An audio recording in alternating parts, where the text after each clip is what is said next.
tumultuous aftermath of the Titanomachy, the triumphant Olympian gods faced a momentous task.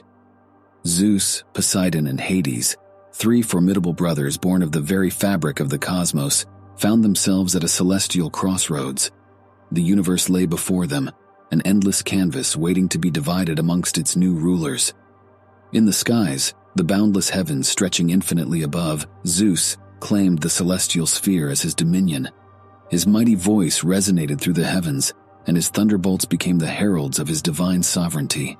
In the vast seas of waters that encircled the world, Poseidon, with a sweep of his trident, he declared dominion over the boundless waters and all the mysteries hidden beneath their tumultuous surface. While Zeus and Poseidon convened on the majestic heights of Mount Olympus, Hades chose a different path.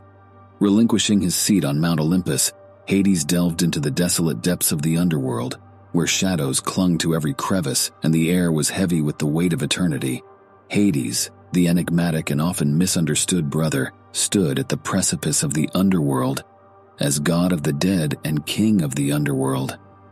It was a shadowy realm where the souls of the departed found their eternal reprieve. There, he undertook the solemn duty of overseeing the souls of the deceased, maintaining the delicate balance between life and death itself. However, as he ruled over the land of the dead, the land of perpetual twilight, he couldn't help but feel a profound emptiness gnawing at the edges of his immortal soul. The ceaseless solitude had left an indelible mark upon him. The souls of the departed, though numerous, offered no solace in their wordless existence. The flickering torchlight cast eerie dancing shadows upon the cavern walls, and the distant echoes of distant cries filled the air. Hades had become acutely aware of the void that echoed in his heart, a yearning for companionship, for a kindred spirit to share the endless night. It was during these solitary hours beneath the oppressive weight of the world's forgetfulness that Hades came to a realization. The somber tapestry of his dominion needed an infusion of light, a counterpoint to the eternal darkness that shrouded it. He longed for a partner to rule by his side, someone who could bring warmth to the cold stones of his subterranean palace, and someone whose radiance could pierce the obsidian depths. With newfound determination, Hades embarked on a quest of his own. Through the twisting passages and cavernous halls of the underworld, he sought a companion to rule alongside him. His search was relentless, and he scoured every corner of his domain, seeking the one who could fill the void in his immortal heart. For in the heart of the Lord of the Underworld, a desire burned as fiercely as the fires of his realm, a desire to find not just anyone, but someone who would bring balance to his world. He sought a partner who could understand the delicate equilibrium between life and death, darkness and light. And so, the enigmatic Lord of the Underworld, driven by a longing that transcended the boundaries of his realm, ventured forth on a quest. The very foundations of the underworld trembled in anticipation. Hades began his search for someone to rule alongside him, someone that could bring a shimmer of light to his dark domain, someone to be his queen.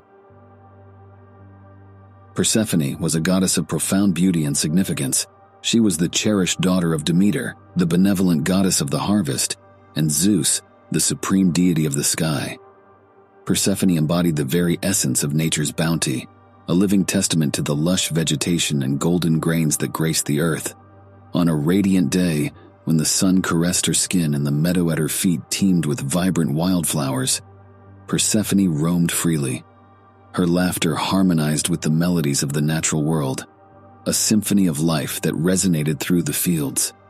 Her radiant beauty was beyond compared, a celestial embodiment of all that was pure and vibrant. Unbeknownst to Persephone, who was surrounded by peace and serenity, the god of the underworld, Hades, cast his gaze upon her. Cloaked in shadows, he was a figure of mystery, and his heart was ensnared by her ethereal beauty. With a desire that burned like the very fires of his domain, Hades descended from the shadows and made his presence known to the unsuspecting goddess. Intrigued and emboldened by his passion, Hades, the lord of the underworld, approached Persephone with an offer that was both tempting and beguiling. He tried to seduce her with words that danced like shadows on the edge of her consciousness. He spoke of the dominion he ruled, a realm where darkness and mystery held sway, and where their love could flourish in eternal night. With all the charm and persuasion at his disposal, Hades embarked on a journey to win Persephone's heart. He knew that she had not sought his love, that her initial response had been one of defiance.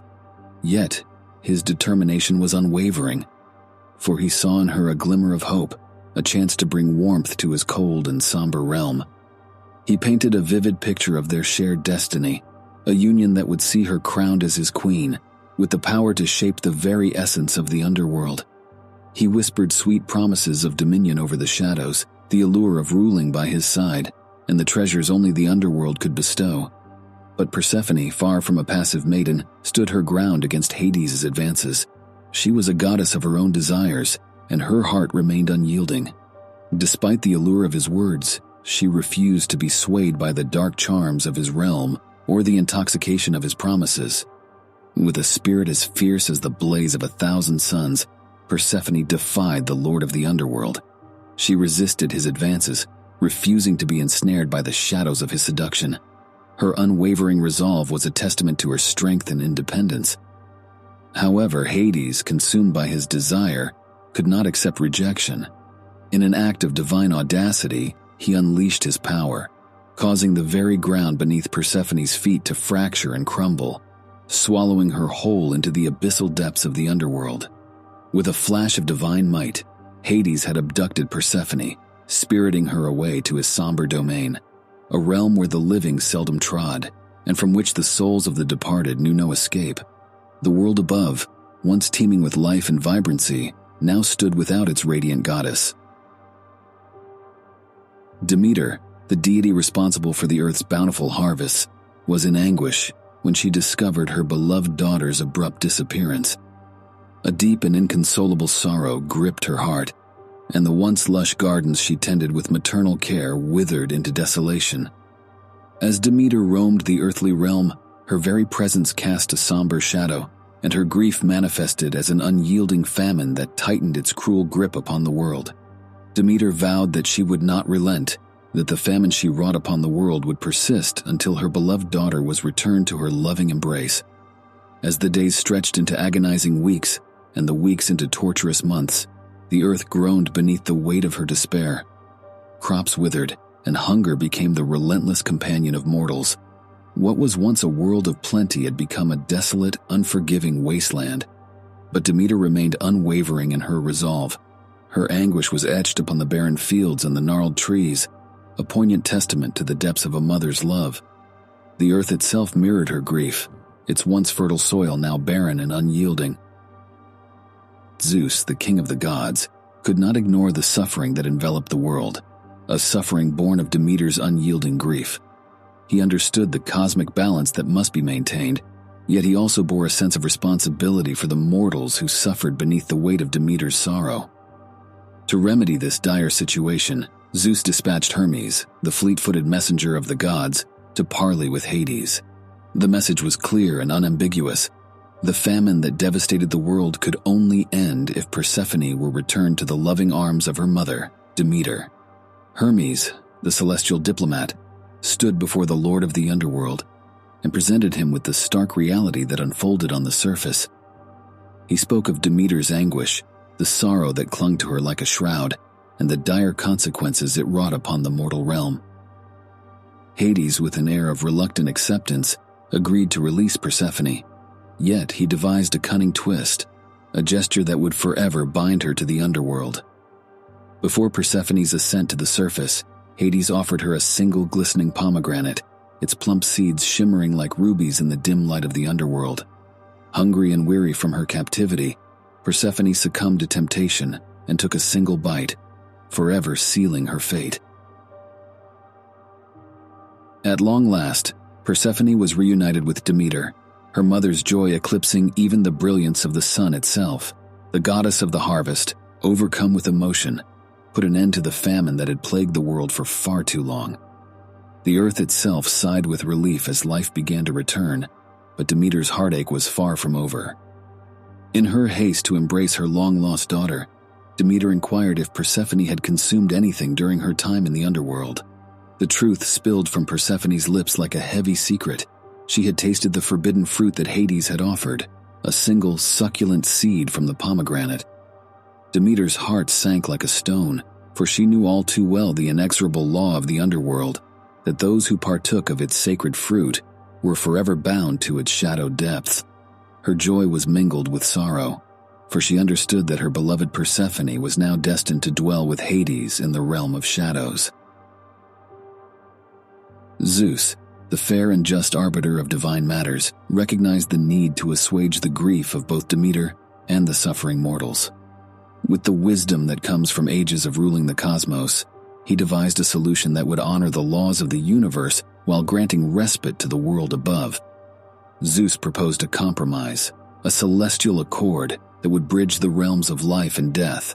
For 1/3 of the year, Persephone would reign as Hades' queen in the underworld, presiding over its dark and silent dominion as a gracious yet somber queen of the dead. During the remaining months, she would ascend to the upper world, basking in the love and warmth of her mother, Demeter. Thus the seasons were born from the depths of divine negotiation. When Persephone descended into the underworld, Demeter's heartache mirrored the barrenness of winter, where life lay dormant and the land was shrouded in a cold, unforgiving embrace. But as Persephone ascended to the surface world, the earth responded in kind. Flowers burst forth, trees bore fruit, and the world flourished in a vibrant celebration of life. The eternal dance between mother and daughter, between the realms of life and death, became the very heartbeat of the natural world. Demeter's love and Persephone's dutiful return marked the turning of the seasons, a testament to the enduring power of familial bonds and the ever-cycling rhythm of life itself. As the seasons unfolded, the world bore witness to the eternal cycle of life, death, and rebirth, a reflection of the enduring bond between mother and daughter, Demeter and Persephone. When Persephone descended into the depths of the underworld, Demeter's heart grew heavy, and the world itself seemed to mourn the absence of its radiant goddess. As Persephone spent more time with Hades, something extraordinary began to happen. She, the goddess of the upper world, began to see beyond the darkness that cloaked the lord of the underworld. She saw his vulnerability, his yearning for connection, and the depths of his love. Despite her initial reluctance, Persephone's heart slowly thawed. She found herself drawn to the enigmatic god who had once been a stranger in her world. Hades' words, once mere shadows on the edge of her consciousness, now resonated with a profound truth, a truth that spoke to the transformative power of love. In the quiet moments they shared, amidst the echoes of the underworld, Persephone came to understand that love was not bound by the realms they ruled. It was a force that transcended the boundaries of their dominions, a force that could flourish even in the darkest of places. And over time, Persephone's feelings evolved. What had begun as a reluctant acquaintance transformed into a deep and abiding love. She saw in Hades a partner, a kindred spirit who had longed for companionship in the solitude of his realm. When the time came for Persephone's return to the surface world, Demeter's joy knew no bounds. Her laughter echoed through the fields, and the earth responded in kind. Flowers burst forth, trees bore fruit, and the world flourished in a vibrant celebration of life. The seasons were not merely a reflection of the changing weather, but a testament to the enduring love between mother and daughter, an unbreakable bond that transcended the boundaries of life and death. Each transition from darkness to light, from winter to spring, and from autumn to summer, symbolized the ever-renewing cycle of existence. The story of Hades and Persephone has endured through the ages, captivating the hearts and minds of generations. It serves as a reminder of the eternal truths that govern our world, of the inevitability of change, the power of love, and the enduring cycle of life and death. As we journey through the seasons of our own lives, we can draw inspiration from this timeless tale. We can find solace in the knowledge that, even in our darkest moments, there is the promise of light and growth. We can cherish the bonds we share with our loved ones, knowing that they transcend the boundaries of time and space. And as we watch the world around us transition from winter's chill to spring's bloom, from summer's abundance to autumn's reflection, we can take comfort in the knowledge that the story of Hades and Persephone is not just a myth. It is a mirror reflecting the profound truths of our own existence, a reminder that, no matter the trials we face, the seasons of our lives will continue to turn, and the cycle of life will endure.